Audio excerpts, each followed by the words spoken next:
Hey T-Birds fans, Ryan Smith here. Little midweek conversation here before the T-Birds jump to a 3-3 on the road in Syracuse and in Hershey. I'm joined today by the most red-hot offensive T-Bird of late, Dakota Joshua. Dak, thanks for taking the time to sit down. Yep, pleasure to be here. Absolutely. Your year has been just such an interesting year. I really hope you're putting away frequent flyer points to this point in the year, because you've had a chance, really unlike anyone else on this roster, to have about half a season in St. Louis. You're up to, I believe, 25 games with them, about 25, 30 games down here with Springfield. And so you've gotten to kind of see the way the season has progressed at both the NHL and the AHL level. And what a year to be involved with both of these clubs. They're both putting together great seasons, both on the cusp of clinching playoff spots. What's that been like for you, and what's kind of the biggest challenge of being up and back, and having a chance to kind of contribute to both clubs' successes? I would say for sure it's been an interesting year for me, being up and down so much. The most challenging part would definitely be just the roles that I play on both of the teams. So when I'm up with St. Louis, not as many minutes, more of a checking forward. And then when I'm down here with Springfield, I get a little bit more of an opportunity to produce offense. So I would say that's the most challenging part, just going between roles. But after the fact, it's fun in both spots, and it's nice to play hockey no matter where it is. What's your biggest motivational factor when you're down here in Springfield? It's got to be nice to get more minutes to play, but obviously at the end of the day, everyone in your shoes wants a spot with the big clubs. So what kind of feedback have you received from Craig and from Drew about what you can do to propel yourself back up to that level in St. Louis? I would say, yeah, when I'm down here now, after getting a taste and knowing what it's like up there, I come down with the mindset of proving that I belong to go up. So I guess that's one of my bigger challenges, I would say, as a player, is just the consistency in my game.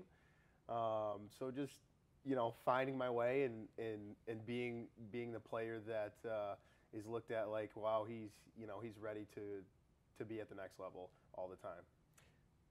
The Springfield Express has sort of taken on a life of its own in St. Louis. It seems like no matter who from Springfield has gone up to St. Louis and who from St. Louis has chipped in down here in Springfield, there just doesn't seem to be any kind of, I guess for lack of a better term, there's no real gap, there's no real click. It just feels like the chemistry, no matter who it is that's gone up, whether it's been you and Klim, whether it's been lately Torpo and Mac, Callie, you go down the list, Nathan Walker up there as well. What has allowed this organization as a whole to have so little of a, for lack of a better term, curve between going down to Springfield, up to St. Louis? It just feels like the whole unit as a whole really meshes well together. Yeah, I think it speaks to how well the organization is run, and it's very a unique situation that everybody has seemed to kind of fit in there flawlessly, we'll say, when the opportunity is given. But it is crazy to see that there hasn't been much of a drop off from the Springfield Express, and even we could go to Charlie too, which seems like that was a long time ago as well. But even right from the beginning, yeah, everybody that has gotten the opportunity to go up has done really well with it, and I guess that speaks to everyone as a man and just being ready to play no matter where they're at. It's no secret the Craig Berube St. Louis kind of demand for forwards in your kind of role especially is to play a straight line physical game. And at the beginning of this season, when it was you, Mac, and Torpo on a line down here, it just felt like, I had one broadcaster from another team say that unit was like a cheat code with what you guys do offensively in the O-zone. So I want to ask you first and foremost, those are three pretty big personalities to be on a line together. What was it like to play with Mac and Torpo for as long as you did down here? It was a lot of fun. It was a lot of fun playing with those guys, and we enjoyed it, and it made it easy to get up for every game, knowing that we could go out there, and if we just all stuck to our roles and did our jobs, that we'd be successful on most nights, and we were. And which led to all the opportunities that the three of us have been given this year playing up with the big club. How much is it an inner competition versus rooting for your buddy in a situation where For a while, it was you in St. Louis and them down here. Now it's you down here and them in St. Louis. Is it kind of a fine line you have to walk in that regard? I would say that's been one of the coolest parts about the whole situation is that everybody's friends, and obviously we know at the end of the day, only there are so many spots open, but it's made it nice that we're all ride that line, know where we stand, and with each other, there's no selfishness, I'll say, amongst whoever it may be getting the chance, and everybody is rooting for the next guy while also working hard and hoping that it's your name called. The other fun part for St. Louis and Springfield this year alike is the success that both teams have experienced on home ice and the support that has been felt on home ice in both of those cities.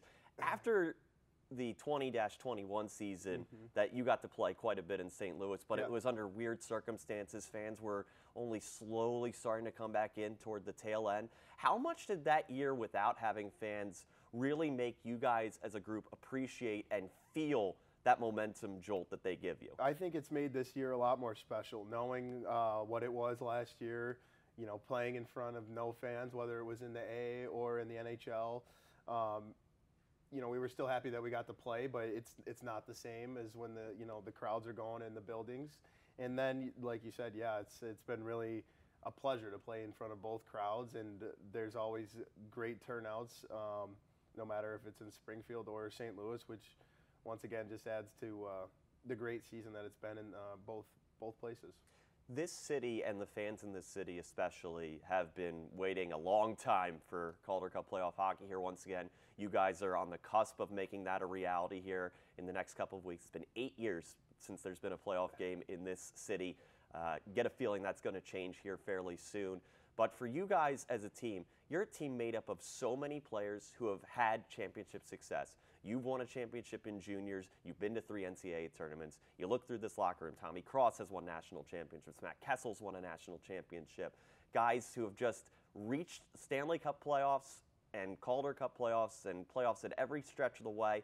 How much does that experience from your guys' past, how much do you think that sets you guys up to make a run at a championship here? I think it helps a lot is going into knowing, the culture and what it takes, and to win a championship, that you need everybody on board, everybody, from the front office in. It's a group thing. So to know and have that experience within the room definitely helps. And it's like you said, 8 years is a long time here for the Calder Cup playoffs. But it'll be nice to get that going here again, and really looking forward to clinching a spot and then making a long run. How vital is it to you guys to try to lock down that bye? Yeah, obvious question. Yes, very. I mean, rest at this time of year after playing a long season definitely goes a long way, and that keeps us goal oriented and something to keep shooting for right till the last day of the season. So very important, and keeps us on our toes till the end. We've talked a lot of team-centric to this point, but you individually have really found your offensive stride these last couple of weeks on a line now with Hugh McGing and Will Bitton. What do you think has been the biggest turning point for you in finding your offensive game on top of what you obviously already bring from a physical standpoint? I would say a lot of it has to do with confidence, getting seeing the puck go over the line once, or making a good play to set up a goal goes a long way. And lately I've just I guess found a way to channel it and seem to be keeping it going throughout the games lately. And so it's nice. It makes the games fun. And to answer your question, I would just say confidence is the biggest key there. What has you most excited for what this team has the capability of doing in the next couple of weeks to months? I think that knowing that it's up to us and it's in our hands, and that when everybody's at the top of their game, we're a really hard team to beat. Never mind one night, but in a series format, will be a real tough out for whoever we face. And I'm excited to see how far we can go with this group. I think our entire fan base is excited to see what the next couple of weeks to months have in store. DJ, Dakota, Joshua, thank you so much for taking the time. Best of luck to you and the boys the rest of the way moving forward. Thank you very much, Ryan. Appreciate it.